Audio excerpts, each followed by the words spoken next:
Completa. Un espacio para hablar acerca de los derechos que podemos defender desde la organización social y a través de litigios judiciales. Un diálogo con la audiencia para recibir consultas y denuncias. Bueno, y esta tarde está con nosotros el abogado especializado en Derecho Antidiscriminatorio, integrante de la red de abogados, juntos con Victoria Donda, Demian Sayat, o Sayat, ¿no? Vos, Demian, decime exactamente cómo. Perfecto. Perfecto. Bueno, bienvenido a la 530, bienvenido a la vuelta completa. El tema que traes para hablar con nosotros es muy importante, muy importante. Tiene que ver con lo que se ha aprobado en la ley bases con respecto a la reforma laboral y lo que viene adherido a esa aprobación. ¿Qué es lo que viene, Demian? Exacto. Bueno, gracias primero por el espacio. Sí, la idea era un poco de analizar ya el contenido de la ley bases después de que pasó su aprobación, después del 12 de junio, que se aprobó con represión en la plaza, una represión muy violenta, que bueno, ya todos sabemos cómo fue el contexto. Y esa ley tiene un capítulo, un título que es de modernización laboral. Ya cuando te hablan de modernización, sabes que te van a sacar derechos. Empezá a temblar. Sí, sí, y básicamente el título hace varias reformas que efectivamente limitan los derechos de los trabajadores.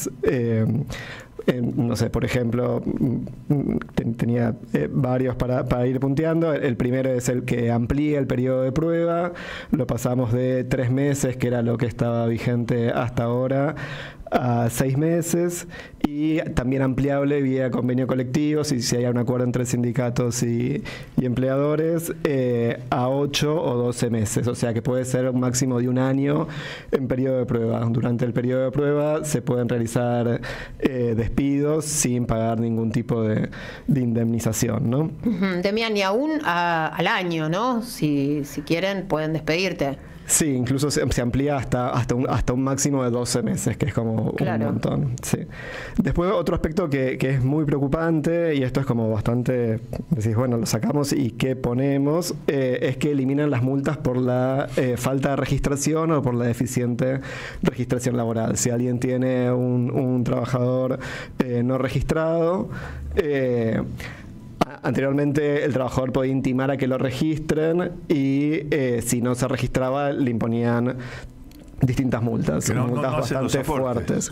Claro, no hace los aportes y se produce un perjuicio al trabajador y también al Estado. Es una deuda con AFIP y de la Seguridad Social también.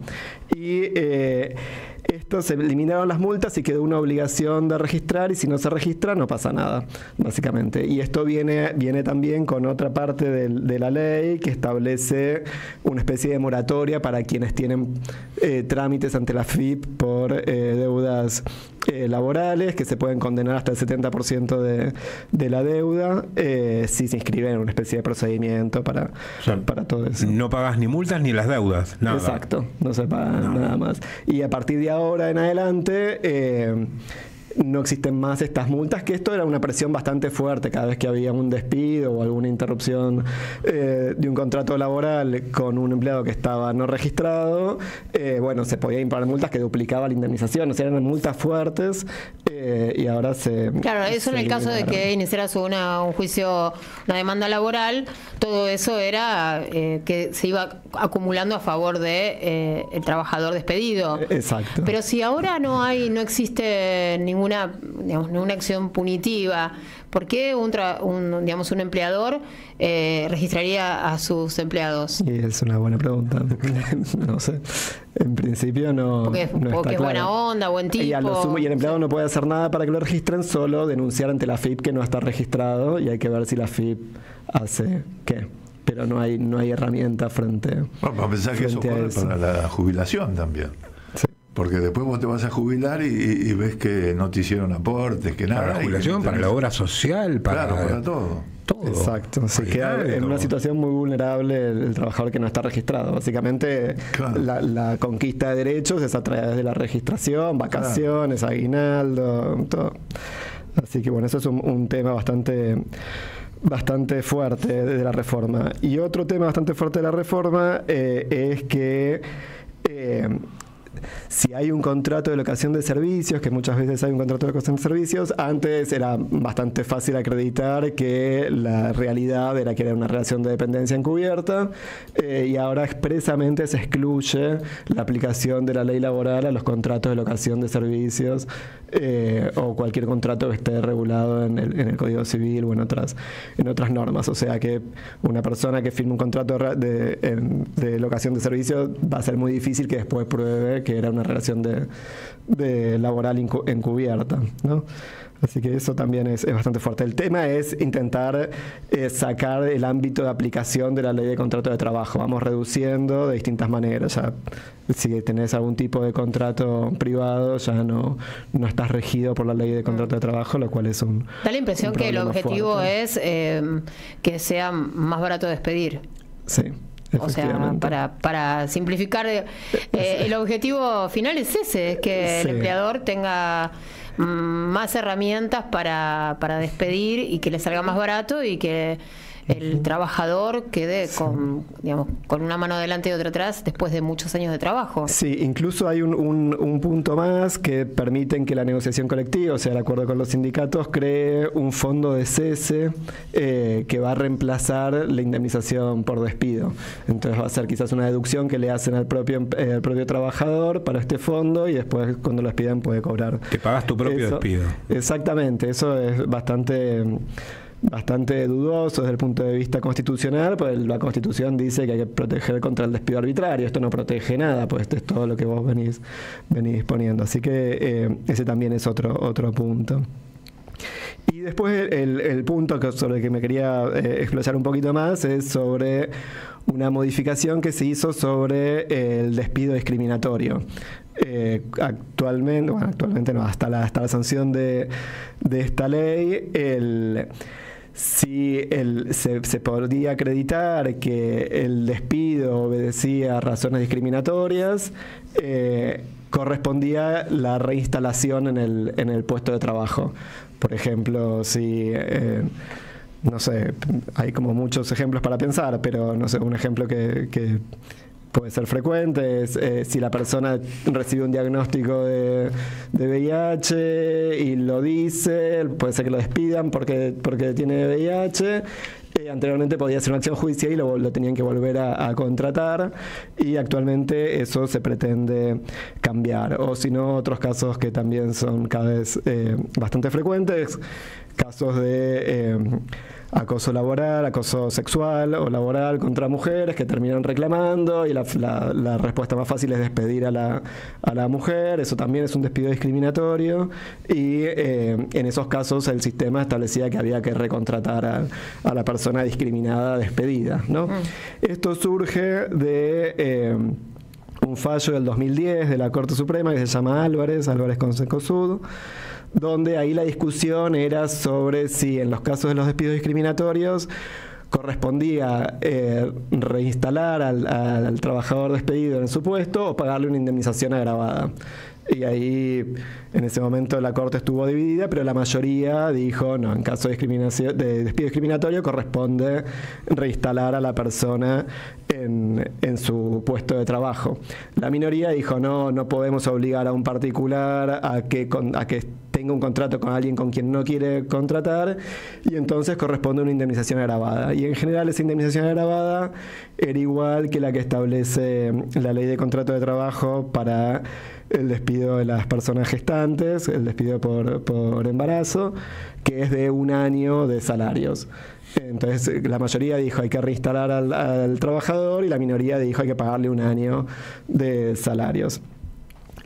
Y ese fallo Álvarez, que cuando lo saca la Corte en el 2010 tuvo como mucha repercusión, y además lo que la Corte dice es no reinstalar va a permitir pagar para discriminar, y la discriminación es como un acto muy grave que el Estado tiene que prevenir y que tiene que sancionar efectivamente, porque toda la normativa internacional y toda la normativa de nuestro país nos exige luchar contra la discriminación.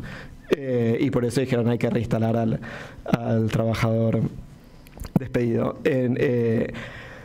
Después de ese fallo hubo como mucha crítica, sobre todo de los abogados de empresas, que no querían reinstalar a los trabajadores, pero aún con el cambio de la Corte, ese precedente se mantuvo. Uno pensaba que quizás con la incorporación de Rosenkrantz o incluso Hayton, que había votado también por la disidencia, podían llegar a dar vuelta a este fallo, pero no, eso no sucedió.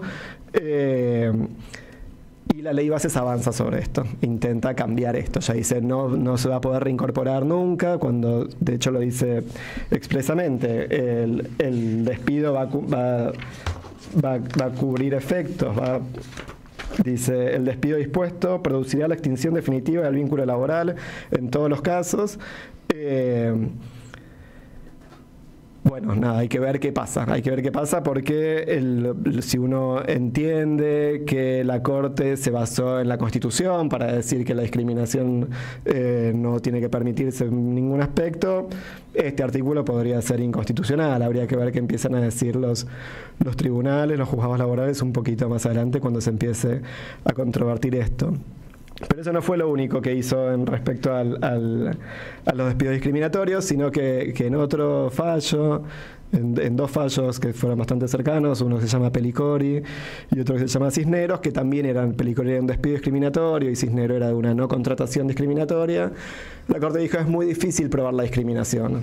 Y entonces lo que vamos a hacer es que la parte que alega ser discriminada tiene que probar indiciariamente que fue discriminada, que pertenece a un grupo con especial protección, que venía trabajando sin problemas. Hay que ver cómo se acredita esto de manera indiciaria, y va a ser el demandado, va a ser el empleador el que tenga que probar que no cometió un despido discriminatorio.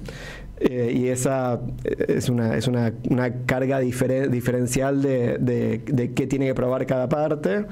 Eso también apareció en el 2014 con estos fallos que comenté, y eso se sigue manteniendo hasta ahora. No sé si este año, pero el año pasado hubo 2 fallos sobre esto. O sea, la Corte sigue aplicando este estándar, y la ley Bases pretende cambiar esto también. Y dice que en la prueba en el despido discriminatorio va a estar a cargo de quien invoque la causal. O sea que quiere avanzar muy fuerte en contra de pagar una especie de indemnización agravada por despido discriminatorio. O sea que sí, viene a proteger a la voluntad del particular que quiere discriminar, y que el Estado no va a interferir en su acto discriminatorio. Y lo que sí establece la ley Bases es una indemnización tarifada para estos casos donde se logre acreditar que fue un despido discriminatorio, del 50% de la indemnización por antigüedad. O sea, la otra que habíamos dicho, 1 año de salarios, ahora es el 50% de la indemnización por antigüedad, que depende cuántos años tenga el trabajador en la empresa, ¿no? O sea que fue un cambio muy fuerte en cómo se viene aplicando la normativa en casos de despidos discriminatorios, y donde los tres modificaciones que hace son las 3 modificaciones pedidas por los abogados de empresas, claro, en contra de justamente proteger a la persona discriminada, ¿no? Bien. Claramente la motosierra en contra de los trabajadores. Sí, y además una cosa que no estoy diciendo, que que lo decís ahora y viene, es que muchos de estos despidos discriminatorios son por razones gremiales. Muchas veces se despide a alguien que va a ser candidato a delegado o a representante sindical, y para evitar que esta persona sea conflictiva se la despide. Y eso también es un despido discriminatorio por motivos sindicales, que es uno de los más frecuentes en este tipo de litigios. Y también se está evitando que se puedan organizar los trabajadores, básicamente. Disculpa, respecto con esto, otra de las modificaciones que hace la ley Bases es justamente establecer que si hay algún tipo de medida de fuerza que afecte de alguna manera a otros trabajadores o a los bienes de la empresa, eso va a ser una causal de despido con causa, que eso también limita mucho las medidas de acción directas dentro de la empresa. O sea, es un tema de discusión, ¿no? Todo el tema de los bloqueos sindicales. Exactamente. O sea, es una ley muy fuerte en contra del trabajador individual discriminado y en contra del colectivo organizado. Del sindicato organizado. Exactamente. Te quería hacer dos preguntas referente a todo este capítulo de reforma laboral, ¿no? Primero, ¿hay relaciones laborales de alguna manera que están en curso? Por ejemplo, puede estar en curso ahora en este momento un periodo de prueba de un montón de trabajadores. ¿La reforma tiene efectos retroactivos para esos trabajadores? Sí, no retroactivos, sino actuales. Ahora el periodo de prueba es de 6 meses. A vos te habían tomado por 3 meses y ahora son 8. Son 6, chau. Exacto. A llorar. Sí. Listo. Y después, había una cautelar en la justicia que suspendía la reforma laboral. Ahora, al convertirse en ley, ¿se cae esa cautelar? Exacto. Lo que hace la cautelar es suspender el DNU. El DNU que tenía el mismo texto, el mismo contenido, que esto lo había suspendido la Cámara Laboral y está a estudio de la Corte Suprema. Eso suspende la vigencia del DNU. Ahora con la ley Bases hay que hacer uno nuevo. El argumento más fuerte de la Cámara Laboral fue que son discusiones que no podían hacerse por DNU. O sea, necesitabas una discusión, no había ninguna urgencia para hacer este tipo de reformas por decreto, debía hacerse por ley. Ahora calculo que en breve va a haber alguna presentación, o debería haber alguna presentación, no sé si de la CGT, de algún sindicato, impugnando no solo ganancias, sino también este capítulo laboral que hay que discutirlos. Hay muchos argumentos. Un argumento muy fuerte es esta idea de la progresividad de los derechos sociales. La idea es que los derechos sociales tienen que ir conquistándose progresivamente para lograr mayor protección, no menor protección. Esta ley da menor protección al trabajador. El trabajador es un sujeto de tutela preferente, como dice la justicia, porque la relación entre el trabajador y el empleador es desigual. Entonces hay que proteger al sujeto que está en inferior condición. Entonces hay un argumento muy fuerte de la progresividad. Este otro argumento que yo estaba trayendo de la igualdad también es fuerte cuando se afecta el derecho de huelga. Ese es otro argumento que puede... O sea, hay muchos argumentos constitucionales que permitirían que la justicia suspenda este capítulo en abstracto, o si no, cuando se va aplicando también. Pero bueno, se requiere que se haga una presentación. Estamos durante la feria, vamos a ver si la semana que viene, cuando termine la feria, los sindicatos o alguna situación. Hasta ahora la CGT no planteó ninguna posición de lo que va a ser a nivel judicial o ese tipo de cuestiones. Exacto, todavía no se sabe si se habla de muchos juicios, ¿no? De parte de varios sindicatos vinculados con este tema y también con la cuestión de que se... Tiene que ser el que haga el juicio, tiene que ser alguien perjudicado directamente. Sí, los sindicatos... ¿O lo puede hacer un sindicato? No, los sindicatos lo pueden hacer en protección de todos los trabajadores. Los sindicatos protegen a los trabajadores en general. La CGT, como sindicato de tercer nivel, protege a todos los trabajadores del país, y no cada sindicato en representación de sus se hablaba de cada sindicato. Sí. Y si no, si algún trabajador es afectado de manera directa, también lo puede impugnar en su caso particular.